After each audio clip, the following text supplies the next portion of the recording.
গল্প বাড়ি, এটা গল্পের আসর। গল্প বাড়ি বাংলা সাহিত্যের সেই সমস্ত মণিমাণিক্যের সন্ধানে ব্রতী, যেগুলির রস আস্বাদনের তাগিদে বাঙালি আবারও পরজন্মে বাঙালি হয়েই জন্মাতে চায়। বাংলা সাহিত্যের ক্লাসিক কিছু গল্প দিয়ে সাজানো আমাদের এই মিলন ক্ষেত্র। কান দিয়ে বই পড়লে কেমন ফিল হয় সেটা আপনাকে জানাবে গল্প বাড়ি।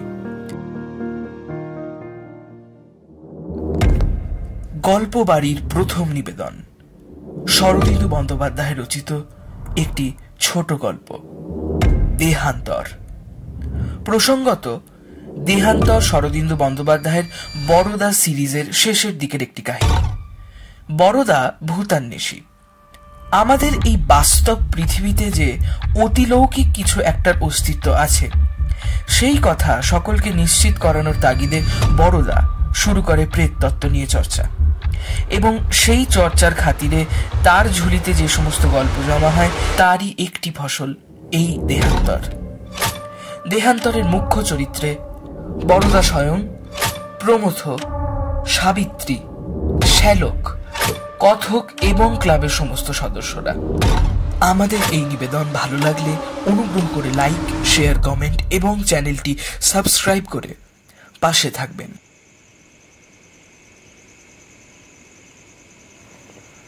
বরদা বলল, যারা প্রেতজনিতে বিশ্বাস করে না তাদের জোর করে বিশ্বাস করাতে যাওয়া উচিত নয়। আমি কখনো সে চেষ্টা করি না।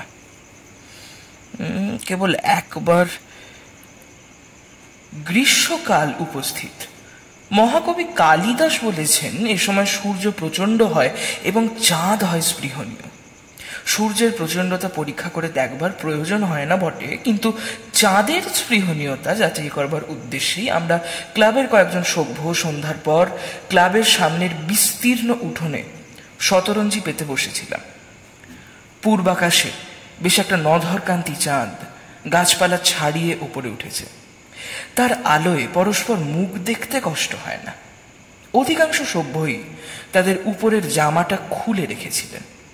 ক্লাবের ভৃত্যকে ভাঙের শরবত তৈরি করবার ফরমাশ দেওয়া হয়েছিল। চাঁদ যতই স্পৃহণীয় হোক, সে সঙ্গে বরফ শীতল শরবত পেটে পড়লে শরীর আরো সহজে স্নিগ্ধ হয়। আমরা সতৃষ্ণভাবে শরবতের প্রতীক্ষা করছিলাম, এবং এরকম একটা পরিবেশের মধ্যে বরদা যখন বলল যে যারা প্রেতজনিতে বিশ্বাস করে না ইত্যাদি, তখন আমরা শঙ্কিত হয়ে উঠলাম।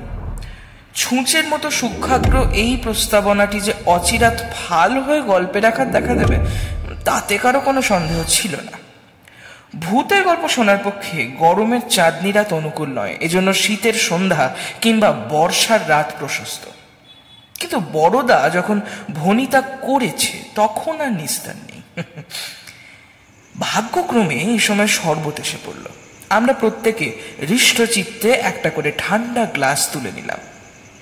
পৃথ্বী গ্লাসের কানায় একটা ছোট্ট চুমুক দিয়ে বলল, দুনিয়াটা যদি মন্ত্র বলে এই শরবতের মতো ঠান্ডা হয়ে যেত। দুনিয়া বলতে তুমি কি বোঝো? বড়দা বলল, এই ভারতেরই এমন জায়গা আছে যেখানে এখন বরফ পড়ছে। গত বছর আমি এই সময় পাহাড়ে বেড়াতে গিয়েছিলাম, দেখলাম দিব্যি শীত। প্রশ্ন করলাম, পাহাড়ে? কোন পাহাড়ে?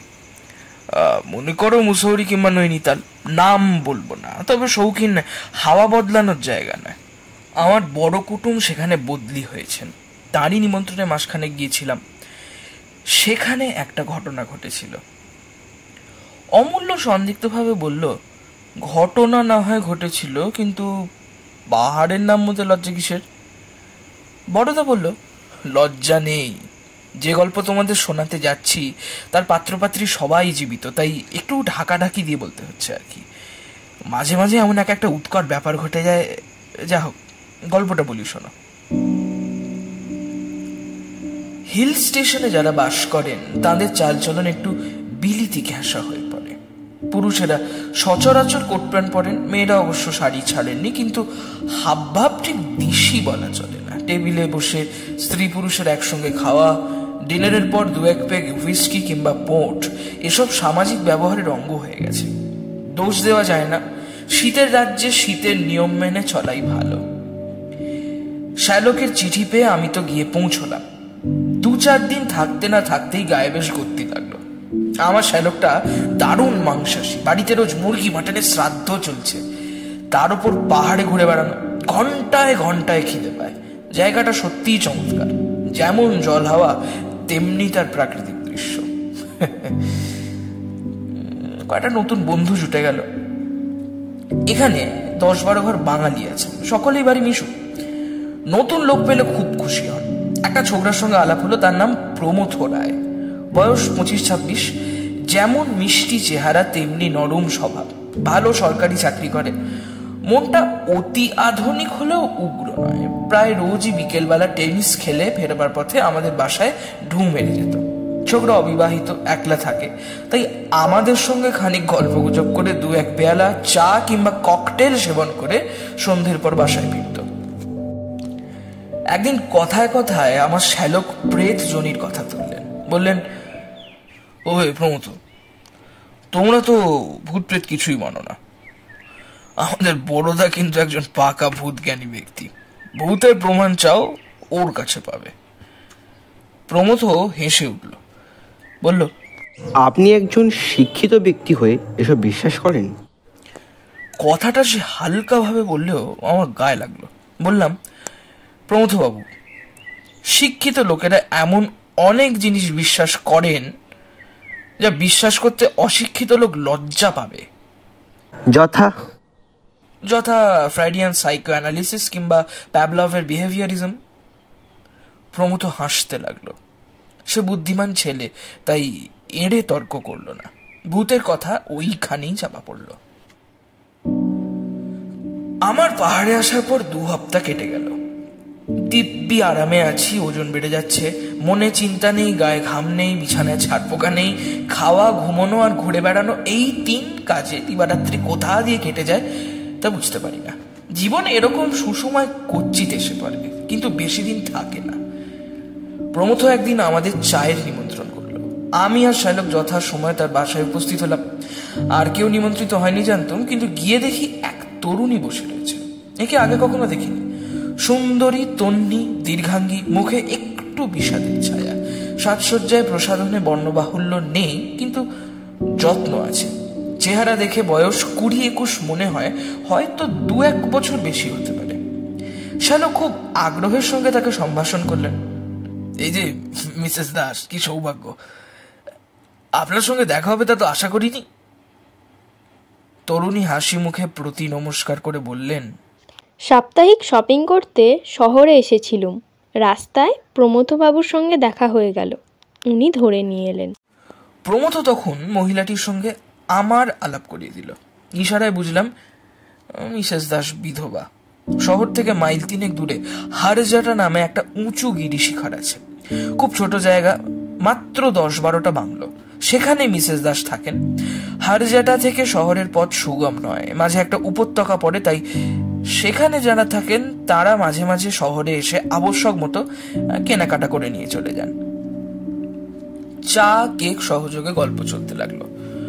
লক্ষ্য করলাম মিসেস দাস একদিকে যেমন সম্পূর্ণরূপে আধুনিকা, অন্যদিকে তেমনি শান্ত আর সংযত। তার সুন্দর চেহারার একটা প্রবল আকর্ষণ আছে, অথচ তার সঙ্গে খুব বেশি ঘনিষ্ঠতা করাও চলে না। তিনি অত্যন্ত সহজভাবে সকলের সঙ্গে হাসি ঠাট্টায় যোগ দিতে পারেন, কিন্তু তার সঙ্গে প্রগল্ভতা করার সাহস কারণ নেই। তার সুকুমারিত্বই যেন তার বর্ম। প্রমথকেও সেই সঙ্গে লক্ষ্য করলাম। এতদিন বুঝতে পারিনি যে তার জীবনে প্রেম ঘটিত কোনো জটিলতা আছে। এখন দেখলাম বেচারা একেবারে হাবুডুবু খাচ্ছে। কম্পাসের কাঁটা অন্য সময় ঠিক থাকে, কিন্তু চুম্বকের কাছে এলে একেবারে অধীর, অসংবৃত হয়ে পড়ে। প্রমথর অবস্থাও সেই রকম। তার প্রতিটা কথা, প্রত্যেকটা অঙ্গভঙ্গি প্রকাশ করে দিচ্ছে যে ওই মেয়েটিকে সে ভালোবাসে। লোকলজ্জার খাতিরেও মনের অবস্থার লুকোবার ক্ষমতা তার নেই। অথচ মিসেস দাস বিধবা, হন প্রগতিশীলা আধুনিকা, তবু তো হিন্দু বিধবা। মনে মনে উত্তেজিত হয়ে উঠলাম। পাহাড়ের হিমেল হাওয়ায় এই যে বিচিত্র রোম্যান্স অঙ্কুরিত হয়ে উঠছে, এর পরিণতি কোথায়? একদিন হরজটায় আসুন না, এমন সূর্যোদয় পৃথিবীতে আর কোথাও দেখা যায় না। আসবেন। আমরা গলার মধ্যে ধন্যবাদ সূচক আওয়াজ করলাম। তিনি চলে গেলেন। তারপর আরো কিছুক্ষণ বসে আমরাও উঠলাম। অতিথি সৎকারের যথোচিত চেষ্টা সত্ত্বেও প্রমথ ক্রমাগত অন্যমনস্ক হয়ে পড়ছে দেখে তাকে আর কষ্ট দিতে ইচ্ছে হলো না। বাড়ি ফেরার পথে শালুককে জিজ্ঞেস করলাম, কি হে, ব্যাপার কি? ভেতরে কিছু কথা আছে নাকি? শালুক আমার দিকে চেয়ে মুচকি হাসলেন। তুমি লক্ষ্য করেছো দেখছি। আমি গুজব শুনেছিলাম আর চোখে দেখলাম প্রমথ সাবিত্রীকে বিয়ে করার জন্য একেবারে ক্ষেপে উঠেছে। ওর নাম বুঝি সাবিত্রী? তা উনি কি বলেন? যতদূর শুনেছি সাবিত্রীর মত নেই। মত নেই কেন? হিন্দু সংস্কার না অন্য কিছু? তা ভাই ঠিক বলতে পারি না। কতকটা সংস্কার হতে পারে, আবার কতকটা মৃত স্বামীর প্রতি ভালোবাসাও হতে পারে। স্বামী কতদিন মারা গেছেন? তা প্রায় বছর 2 হতে চলল। ভদ্রলোক রেলের বড় ইঞ্জিনিয়ার ছিলেন, হঠাৎ রেলে কাটা পড়লেন। তোমার সঙ্গে পরিচয় ছিল? সামান্য, খুব রাশভারী জবরদস্ত লোক। বয়স আন্দাজ 35। মাত্র বছর খানেক সাবিত্রীকে বিয়ে করেছিলেন। মিসেস দাস হরজাটায় থাকেন কেন? বাড়িটা দাসের ছিল, সাবিত্রী উত্তরাধিকার সূত্রে পেয়েছে। তাছাড়া দাস অন ডিউটি মারা গিয়েছিলেন, তাই রেলওয়ে থেকে তার বিধবা একটা মাসোয়ারা পায়, তাইতেই চলে। আচ্ছা, সাবিত্রী কেমন মেয়ে তোমার মনে হয়? খুব ভালো, অমন মেয়ে দেখা যায় না। এই বয়সে একলা থাকে, কিন্তু কেউ কখনো ওর নামে একটা কথা বলতে পারেনি। বিধবা বিবাহ সম্বন্ধে তোমার মতামত কি? এরকম ক্ষেত্রে হওয়াই ভালো, বুঝলে বড়দা। সারা জীবন অতীতের পানে চেয়ে কাটিয়ে দেওয়ার কোনো মানে হয় না। ছেলেপুলে থাকলেও বা কথা ছিল, কিন্তু সাবিত্রী বোধহয় বিয়ে করবে না। এই ঘটনার পর আরো দিন 10 কেটে গেল। প্রমথ আর আসেনি। আমরা তার মনের কথা আঁচ করেছি বলেই বোধহয় সে আমাদের এড়িয়ে যাচ্ছে। আমারও স্বর্গ থেকে বিদায় নেওয়ার সময় হলো। আমি পাত্তারি গুটোচ্ছি, এমন সময় একদিন প্রমথ এলো। একটু লজ্জা লজ্জা ভাব, 2-4টে কথার পর বলল, মিসেস দাস চিঠি লিখে আমাদের 3 জনকে হরজায় নেমন্তন্ন করেছেন সূর্যোদয় দেখবার জন্য। যাবেন? আমার কোনোই আপত্তি ছিল না, কিন্তু শ্যালক আপত্তি তুললেন। সূর্যোদয় দেখতে হলে তার আগের রাত্রে কি হরজাটায় থাকতে হয়, কিংবা রাত্রি 2টোর সময় এখান থেকে বেরোতে হয়, সেই কি সুবিধা হবে? প্রমথ পকেট থেকে চিঠি বার করে বলল, তার চিঠি পড়ে দেখুন, অসুবিধা বোধহয় হবে না। প্রীতি নমস্কারান্তে নিবেদন। প্রমথবাবু, দেখছি আমার সেদিনের নিমন্ত্রণ আপনারা মুখের কথা মনে করেছেন। আমি কিন্তু সত্যিই আপনাদের 3 জনকে নিমন্ত্রণ করেছিলাম। আসুন না, রাত্রে আমার বাড়িতে থেকে সকালে সূর্যোদয় দেখবেন, কষ্ট হবে না। আমার বাড়িতে 3 জন অতিথিকে স্থান দেওয়ার মতো জায়গা আছে। কবে আসবেন জানাবেন, কিংবা না জানিয়ে যদি এসে উপস্থিত হন তাহলেও খুশি হব। আশা করি ভালো আছেন। নিবেদিকা সাবিত্রী দাস। এরপর আর শ্যালকের আপত্তি রইল না। প্রমথ উৎসাহিত হয়ে বলল, শনিবার আছে, চলুন না, আজই যাওয়া যাক। 5টার সময় বেরোলে সন্ধ্যের আগে পৌঁছে যাব। তাই ঠিক করে বেরিয়ে পড়া গেল। হরজাটা শিখরটা উপত্যকা থেকে দেখা যায়। সত্যি হরজাটা নাম সার্থক, যেন ধ্যানমগ্ন মহাদেবের জটা পাকিয়ে পাকিয়ে ওপরে উঠেছে, আর তার খাঁজে খাঁজে সাদা বাংলোগুলি ধূত্র ফুলের মতো ফুটে আছে। অপূর্ব দৃশ্য। কিন্তু সেখানে পৌঁছবার রাস্তাটা মোটেও অপূর্ব নয়। 3 মাইল পথ হাঁটতে পাক্কা 2.5 ঘন্টা লাগলো। আমরা যখন মিসেস দাসের বাংলোর সামনে গিয়ে হাজির হলাম, তখন দিনের আলো ফুরিয়ে এসেছে। তবু হরজাটার কুটিল কুণ্ডলিতে সূর্যাস্তের আবির লেগে আছে। মিসেস দাস বাড়ির সামনের বারান্দার ইজি চেয়ারে বসেছিলেন, উৎফুল্ল কলকাকুলি দিয়ে আমাদের অভ্যর্থনা করলেন। আমাদের দেখে তার এই অকৃত্রিম আনন্দ বড় ভালো লাগলো। শোনা যায় আসন্ন দুর্ঘটনার সামনে কালো ছায়া ফেলে তার আগমন বার্তা জানিয়ে দেয়, কিন্তু আশ্চর্য, সেদিন দুর্ঘটনার বিন্দু মাত্র পূর্বাভাস পাইনি। সেই পার্বত্য সন্ধ্যার গৈরিক আলো মনে হয়েছিল এ আলো নয়, অপরূপ এক দৈবী প্রসন্নতা। তার আড়ালে যে লেশমাত্র অশুভ লুকিয়ে থাকতে পারে তা কল্পনাও করা যায় না। আমার বোধ হয় প্রমথও কিচ্ছু আভাস পায়নি এর ব্যাপারে। মিসেস দাস আমাদের বাড়ির ভেতর নিয়ে গেলেন। গরম জলে হাত মুখ ধুয়ে ড্রয়িং রুমে এসে দেখি চা তৈরি। বাড়িতে পুরুষ চাকর নেই, দুটি পাহাড়ি মেয়ে মানুষ কাজকর্ম রান্নাবান্না করে এবং রাত্রে থাকে। হারজাটায় এখনো বিদ্যুৎ বাতি এসে পৌঁছয়নি। কেরোসিন ল্যাম্পের মোলায়েম আলোয় চা খেতে বসলাম। মিসেস দাস চাকরানীদের সাহায্যে আমাদের পরিচর্যা করতে লাগলেন। ড্রয়িং রুমের দেওয়ালে একটা এনলার্জ করা ফটোগ্রাফ টাঙানো ছিল, দূর থেকে ভালো করে দেখতে পাচ্ছিলাম না। চা খাওয়া শেষ হলে তার কাছে গিয়ে দাঁড়ালাম। ইনি অকাল মৃত মিস্টার দাস, সন্দেহ নেই। ভালো করে দেখলাম। চেহারা সুন্দর বলা চলে না, কিন্তু একটা দৃঢ়তা আছে। চওড়া চিবুকের মাঝখানে খাঁজ, চোখের দৃষ্টি একটু করা, ফটো তোলবার সময় ঠোঁটের কোণে যে হাসি আনার নিয়ম আছে সেটা অবশ্য রয়েছে, কিন্তু হাসি দিয়ে চরিত্রের দৃঢ় বলিষ্ঠতা ঢাকা পড়েনি। মনে মনে এই মুখখানার সঙ্গে প্রমথর ওই নরম মিষ্টি মুখের তুলনা করছি, এমন সময় পাশে মৃদু কণ্ঠের আওয়াজ হলো, আমার স্বামী। দেখলাম মিসেস দাস আমার পাশে এসে দাঁড়িয়েছেন। তারপর প্রমথও এসে দাঁড়ালো। মিসেস দাস কিছুক্ষণ ফটোর দিকে তাকিয়ে থেকে চকিতে প্রমথর দিকে চাইলেন। তার মুখখানি শান্ত, মুখ দেখে মনের কথা ধরা যায় না।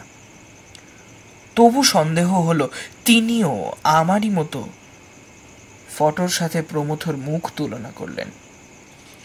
আমরা আবার ফিরে এসে বসলাম। মেয়ে মানুষের মন বোঝা সহজ নয়, বিশেষত মিসেস দাসের মতো মেয়ের মন। কবি বলেছেন, রমণীর মন সহস্র বর্ষের সখা, সাধনার ধন। আমি ভাবতে লাগলাম, ইনি প্রমথকে বিয়ে করতে অস্বীকার করছেন এ কথা নিশ্চয়ই সত্যি, কিন্তু প্রমথ সম্বন্ধে তার মনে কি কোনো দুর্বলতা নেই? এই যে আজ তিনি আমার মতো একজন অপরিচিত লোককে নিমন্ত্রণ করে এনেছেন, এটা কি শুধুই লৌকিক সহৃদয়তা, না এর আড়ালে একজন বিশেষ ব্যক্তিকে কাছে পাবার অভিপ্রায় লুকিয়েছিল? প্রমথর অবস্থা বর্ণনা করা নিষ্প্রয়োজন। সেদিন যেমন দেখেছিলাম আজও ঠিক তাই। চুম্বকাবিষ্ট ক্যাম্পাসের কাঁটা অন্য কোনো দিকেই তার লক্ষ্য নেই। ক্রমে রাত হলো।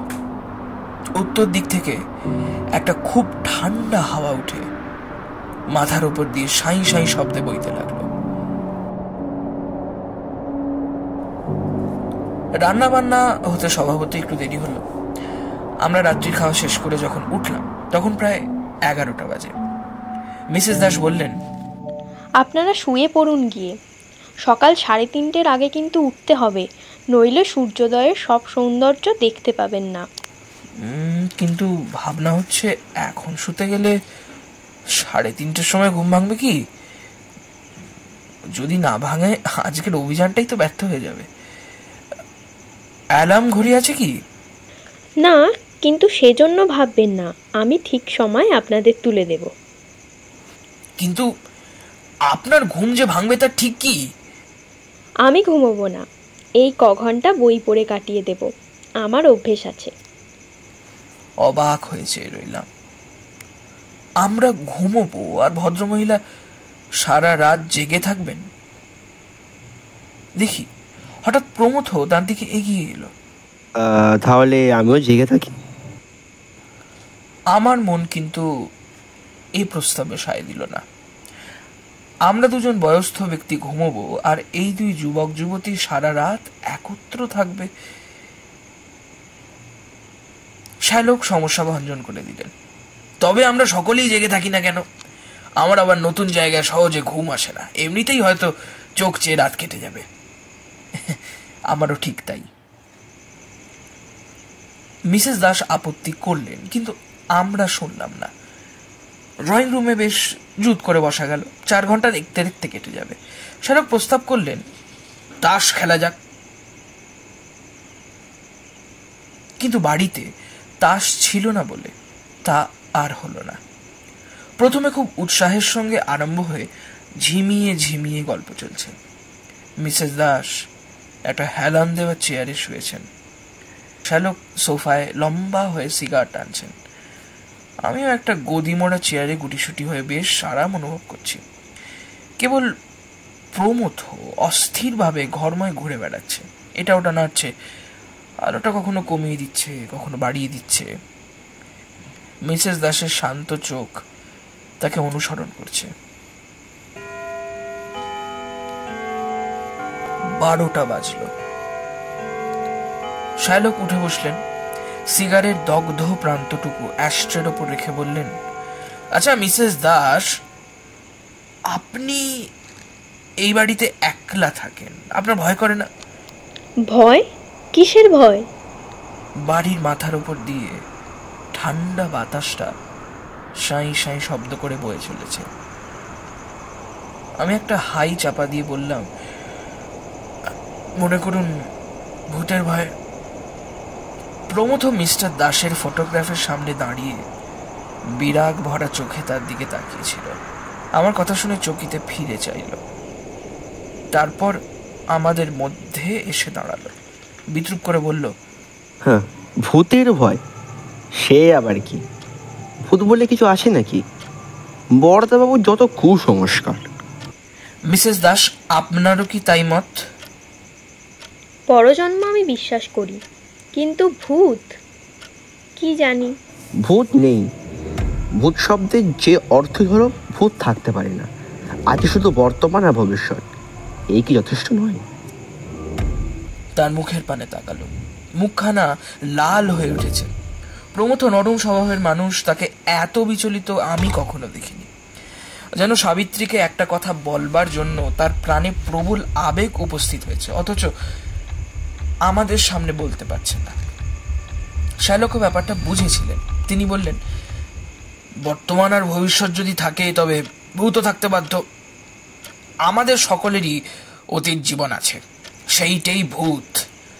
তোমারও ভূত আছে প্রমথ, তাকে এড়ানো সহজ নয়। তবে মরা মানুষের সঙ্গে আমাদের তফাৎ এই যে মরা মানুষের সবটাই ভূত। আমাদের কিছুটা বর্তমান আর ভবিষ্যৎ আছে। শার্লক যে ভূত কথাটা দুরকম অর্থ নিয়ে লোফালুপি করছেন প্রমথ তা বুঝল না। তার তখন রোগ চেপে গেছে। সে হাত নেড়ে বলল, ওসব হেল আমি বুঝি না। মৃত্যুর পর যে আত্মা বেঁচে থাকে তা প্রমাণ করতে পারেন? আমি কিছুই প্রমাণ করতে পারি না। প্রেতজনী সম্বন্ধে বড়দা খবর রাখে, ওকে জিজ্ঞেস করো। দেখুন প্রমথবাবু, যে লোক জেগে ঘুমোয় তাকে জাগানো যায় না। আপনিও যদি বিশ্বাস করেন না বলে বদ্ধপরিকর হয়ে থাকেন, তাহলে আপনাকে বিশ্বাস করানো কারোর সাধ্য নয়। তবে এটুকু বলতে পারি, অনেক বৈজ্ঞানিক বুদ্ধিসম্পন্ন প্রতিভাবান লোক প্রেতজনিতে বিশ্বাস করেছেন, যথা উইলিয়াম ক্রুকস বা ধরুন অলিভার লজ, কনান ডয়েল।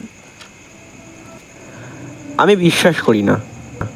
যদি প্রমাণ করতে পারেন প্রমাণ করুন, নইলে কেবল কতগুলি বিলেতির নাম আউড়ে আমাকে কাবু করতে পারবেন না। বেশ, বিশ্বাস করা না করা আপনার ইচ্ছে, কিন্তু চেষ্টা করে দেখতে দোষ কি? মিসেস দাস, আসুন প্ল্যানচেট করা যাক। প্ল্যানচেট? ভূত না ভাবেন। দেখুন, প্রমথর অবিশ্বাস ভাঙবার আর তো কোনো উপায় দেখি না। তবে আপনার যদি ভয় করে তাহলে কাজ নেই। না, ভয় করবে না। মিসেস দাস চকিতে একবার প্রমথর দিকে তাকিয়ে বললেন, বেশ তো, করুন না। আর কিছু না হোক সময় তো কাটবে। কি চাই বলুন? বেশি কিছু নয়, শুধু একটা তেপায় টেবিল হলেই চলবে। ছোট একটা তেপায় টেবিল ঘরেই ছিল। আমি তখন 2-4 কথায় প্ল্যানচেটের প্রক্রিয়াটা বুঝিয়ে দিলাম। তারপর আলোটা কমিয়ে দিয়ে চারজনে টেবিল ঘিরে বসা গেল। কাকে ডাকা হবে? যাকে ইচ্ছে ডাকা যেতে পারে, তবে এমন লোক হওয়া চাই যাকে আমরা সবাই চিনি, অন্তত যার চেহারা সম্পর্কে আমাদের সকলের জানা আছে। আমরা যেখানে বসেছিলাম তার অল্প দূরেই মিস্টার দাসের একটা ছবি দেওয়ালে টাঙানো ছিল। বললাম তো, প্রমথ বসেছিল ছবির দিকে পিঠ করে, আর মিসেস দাস ছিলেন তার সামনে। মিসেস দাস ছবির পানে চোখ তুললেন, সঙ্গে সঙ্গে আমাদের চোখও সেই দিকে ফিরল। অল্প আলোতে ছবিটা সমস্ত দেখা যাচ্ছে না, কিন্তু কেবল মুখখানা স্পষ্ট হয়ে আছে। মিসেস দাস ছবি থেকে চোখ নামিয়ে আমার দিকে চাইলেন। তার চোখের প্রশ্ন আমি বুঝলাম। বললাম, ওকেই ডাকা যাক। আমি যদিও ওকে দেখিনি, তবু ছবিতেই কাজ চলবে। সকলে চোখ বুজে মনে মনে ওর কথা ভাবুন, আঙুলে আঙুল ঠেকিয়ে টেবিলের ওপর হাত রাখুন। তারপর আমরা চোখ বুজে মিস্টার দাসের ধ্যান শুরু করে দিলাম। প্ল্যানচেটের টেবিলে যখন প্রেতজনের আবির্ভাব হয়, তখন টেবিলটা নড়তে থাকে। মনে হয় টেবিলের মরা কাঠে প্রাণ সঞ্চার হয়েছে, তার ভেতর দিয়ে একটা স্পন্দন বইতে থাকে। আমরা প্রায় 10 মিনিট বসে রইলাম, কিন্তু টেবিল নড়ল না, তার মধ্যে জীবন সঞ্চার হলো না। তখন চোখ খুলে আর সকলের পানে তাকালাম। প্রমথকে দেখেই বুঝলাম প্রেতের আবির্ভাব হয়েছে, টেবিলের ওপর নয়, মানুষের উপর। এমন মাঝে মাঝে হয়।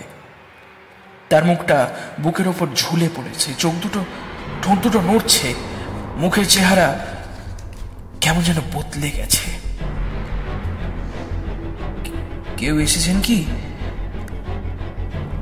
প্রমথ আস্তে আস্তে মুখ তুলল, তারপর টকটকে রাঙা চোখ খুলে মিসেস দাসের দিকে এক দৃষ্টে চেয়ে রইল।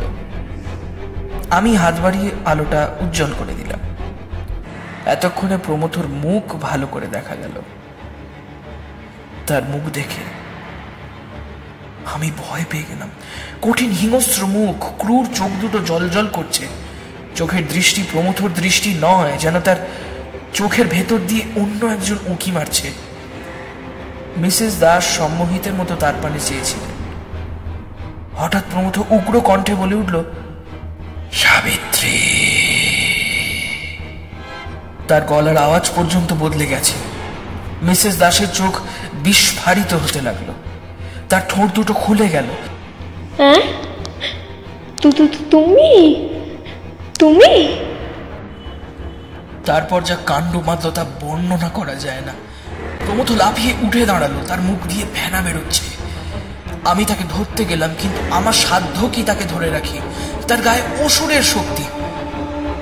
কখন না জানি মিসেস দাস অজ্ঞান হয়ে গেছেন। আমাকে এক ঝটকায় দূরে সরিয়ে দিয়ে প্রমথ সাবিত্রীর সেই অজ্ঞান দেহটার উপর ঝাঁপিয়ে পড়লো, তাকে দু হাতে ঝাঁকানি দিতে দিতে গর্জাতে লাগলো, তুমি আবার বিয়ে করতে চাও? দেব না, দেব না। তুমি তুমি আমার, তুমি তুমি আমার। ভেবে দেখো, প্রমথর মুখ দিয়ে এই কথাগুলো বেরোচ্ছে, কিন্তু আমাদের তখন ভাববার সময় নেই। আমি আর শ্যালক দুজনে মিলে টেনে প্রমথকে আলাদা করলাম। ইতিমধ্যে পাহাড়ি চাকরানি দুটো চেঁচামেচি শুনে এসে পড়েছিল। তারা সাবিত্রীকে তুলে নিয়ে কাউচের ওপর শুয়ে দিল। আমরা দুজন প্রমথকে টেনে নিয়ে চলুন স্নান ঘরের দিকে। সেখানে তাকে মেঝে ফেলে মাথায় বালতি বালতি জল ঢালতে লাগলো আর চিৎকার করতে লাগলো, আপনি চলে যান, আপনি চলে যান, আপনি চলে যান। না, যাব না, সাবিত্রীকে বিয়ে করতে দেব না, সাবিত্রীকে বিয়ে করতে দেব না। দাঁত ঘষে ঘষে প্রমথ এই কথা করতে না। আমরা জল ঢালতে লাগলো।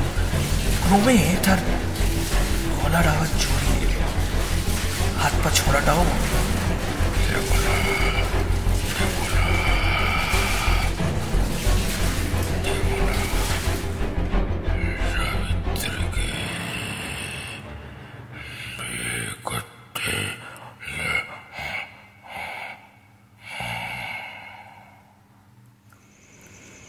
শ্যালককে তার কাছে বসিয়ে ড্রয়িং রুমে গেলাম। দেখি মিসেস দাসের জ্ঞান হয়েছে। এ কি হলো বড়দা বাবু, এ কি হলো? মেয়েদের মনের অন্তরতম কথা যখন প্রকাশ পেয়ে যায় তখন তাদের লজ্জা আর ভয়ের অন্ত থাকে না। আমি মিসেস দাসের পাশে বসে তাকে যথাসাধ্য ঠান্ডা করার চেষ্টা করলাম। তারপর চাকরানীদের বললাম, এক পেয়ালা কড়া চা শিগগির তৈরি করে নিয়ে এসো। সেদিন সূর্যোদয় দেখা মাথায় উঠল। দুটো ঘরে দুটো রোগীর পরিচর্যা করতে করতেই বেলা 7টা বেজে গেল। যা হোক মিসেস দাস তো সামলে উঠলেন, কিন্তু প্রমথ সেই যে বিছানায় শুয়ে ঘুমিয়ে পড়ল, কিছুতেই তার ঘুম ভাঙে না। জোর করে ঘুম ভাঙাতেও সাহস হলো না, আবার হয়তো বিদঘুটে কাণ্ড আরম্ভ করে দেবে। এদিকে বেলা বেড়ে যাচ্ছে, আমাদের আজ ফিরে যেতেই হবে, নইলে অনেক হাঙ্গামা। বেলা 1টা পর্যন্ত যখন ঘুম ভাঙলো না প্রমথ, তখন আমরা উদ্বিগ্ন হয়ে উঠলাম। ভাগ্যক্রমে একজন বৃদ্ধ ডাক্তার হারজাটায় বাস করেন, তাকে ডাকা হলো। তিনি পরীক্ষা করে বললেন, বুকে একটু ঠান্ডা বসেছে, বিশেষ কিছু নয়, তবে গাছ কিন্তু এর বিছানা থেকে ওঠা চলবে না। আমরা কাতর চোখে মিসেস দাসের পানে চাইলাম। তিনি এতক্ষণে সম্পূর্ণ স্বাভাবিক অবস্থায় ফিরে এসেছেন। প্রমথবাবু আজ এখানেই থাকুন, আপনারা যদি নিতান্তই না থাকতে পারেন। শ্যালক অত্যন্ত অপ্রস্তুত হয়ে বললেন, দেখুন মিসেস দাস, যাওয়া খুবই দরকার, কিন্তু আমরা না থাকলে আপনার যদি কোনো লজ্জার কারণ হয়। সেজন্য ভাববেন না। আমি একটা কথা বলতে চাই। আপনার কি আছে, আমি তো কাছেই থাকি। আমি না হয় রাত্রে এসে সাবিত্রীমার বাড়িতে থাকবো, দরকার হলে আমার স্ত্রী এসে থাকতে পারেন, আপনারা ফিরে যান। বৃদ্ধ ডাক্তারটি মরমী লোক, অযথা প্রশ্ন করেন না। আমরা অনেকটা নিশ্চিন্ত হয়ে বেরিয়ে এলাম। প্রমথ সম্বন্ধে চিন্তার কারণ নেই, ঘুম ভাঙলেই সে সহজ মানুষ হয়ে পড়বে। বেরোবার সময় মিসেস দাস আমাদের একটু আড়ালে বললেন, কাল রাত্রির ঘটনা নিয়ে কোনো আলোচনা না হলেই ভালো হয়। মিসেস দাস, আপনি নিশ্চিন্ত থাকুন। তারপর হারজাটা থেকে নেমে এলাম। পরদিন সন্ধ্যের সময় খবর পেলাম প্রমথ ফিরে এসেছে, কিন্তু সে আমাদের সঙ্গে দেখা করতে এলো না। এদিকে আমার সময় ফুরিয়ে এসেছে, 2-1 দিনের মধ্যে বেরোতে হবে। ভাবলুম যাই, আমি প্রমথর সঙ্গে দেখা করে আসি। এসব ব্যাপারের পর তার হয়তো আসতে সংকোচ হচ্ছে। পরদিন সকালবেলা বেরিয়ে ফেরার পথে তার বাসায় গেলাম। সদর দরজা বন্ধ। কড়া নাড়তেই প্রমথ এসে দৌড় খুলে দাঁড়ালো। তার চেহারায় কি একটা সূক্ষ্ম পরিবর্তন হয়েছে। সে কটমট করে কিছুক্ষণ আমার পানে চেয়ে রইল, তারপর দরাম করে মুখের উপর দরজা বন্ধ করে দিল। প্রমথর সঙ্গে এই আমার শেষ দেখা। তার পরদিনই পাহাড় থেকে নেমে এলাম। এই পর্যন্ত বলে বড়দা থামল। ইতিমধ্যে চাঁদ অনেকখানি ওপরে উঠেছে। ভাঙের নেশার জন্যই হোক বা বড়দার গল্প শুনেই হোক, হাওয়াটা বেশ ঠান্ডা লাগছে। পৃথ্বী প্রশ্ন করল, তোমার গল্প এখানেই শেষ, না আর কিছু আছে?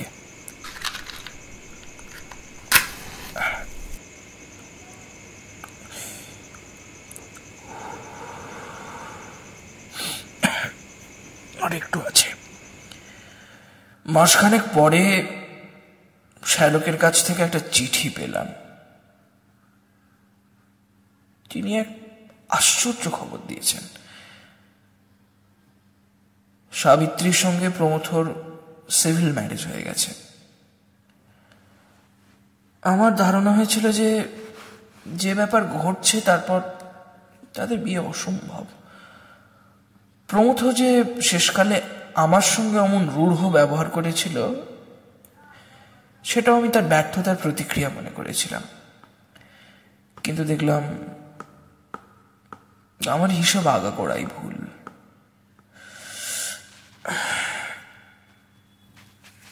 শ্যালক আর একটা খবর দিয়েছেন, সেটা আরো অদ্ভুত। এই অল্প সময়ের মধ্যে প্রমথর চেহারা নাকি অনেকখানি বদলে গেছে। সকলেই বলছে তার চেহারা ক্রমশ গতাসু মিস্টার দাসের মতো হয়ে দাঁড়াচ্ছে। এমনকি তার চিবুকের মাঝখানে একটা খাঁজও দেখা দিয়েছে।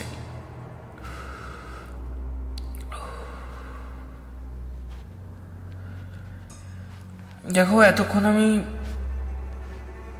সরলভাবে ঘটনাটা বলে গেছি, নিজের টিকা টিপ্পণী কিচ্ছু দিইনি। এখন তোমরাই এর টিকা টিপ্পণী করো। এটা কি মিস্টার দাসের প্রেতাত্মা কি প্রমথকে তার দেহ থেকে উৎখাত করে নিজে কায়েমি হয়ে বসেছেন এবং নিজের বিধবাকে আবার বিয়ে করছেন? কিংবা আর কি হতে পারে? আমরা কেউই উত্তর দিলাম না। বড়দা তখন কতকটা নিজ মনেই বলল, যদি তাই হয় তাহলে প্রমথর আত্মাটার কি হলো? কোথায় গেল সে? একই দেহে তো দুটো আত্মা থাকতে পারে না। হঠাৎ আকাশে একটা দীর্ঘ আর্ত কর্কশ চিৎকার ধ্বনি হলো। আমরা চমকে উঁচুতে চাইলাম। দেখলাম বাদুরের মতো একটা পাখি চাঁদের উপর দিয়ে উড়ে যাচ্ছে। কালো ত্রিকোণ পাখা মেলে পাখিটা ক্রমে দূরে চলে গেল। কণ্টকিত দেহে আমরা চেয়ে রইলাম।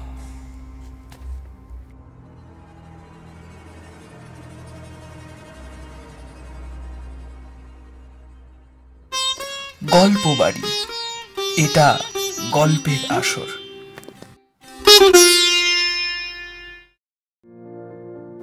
গল্প বাড়ি বাংলা সাহিত্যের সেই সমস্ত মণিমাণিক্যের সন্ধানে ব্রতী, যেগুলির রস আস্বাদনের তাগিদে বাঙালি আবারও পরজন্মে বাঙালি হয়েই জন্মাতে চায়। বাংলা সাহিত্যের ক্লাসিক কিছু গল্প দিয়ে সাজানো আমাদের এই মিলন ক্ষেত্র। কান দিয়ে বই পড়লে কেমন ফিল হয় সেটা আপনাকে জানাবে গল্প বাড়ি। সাবস্ক্রাইব করে পাশে থাকার অনুরোধ রইল।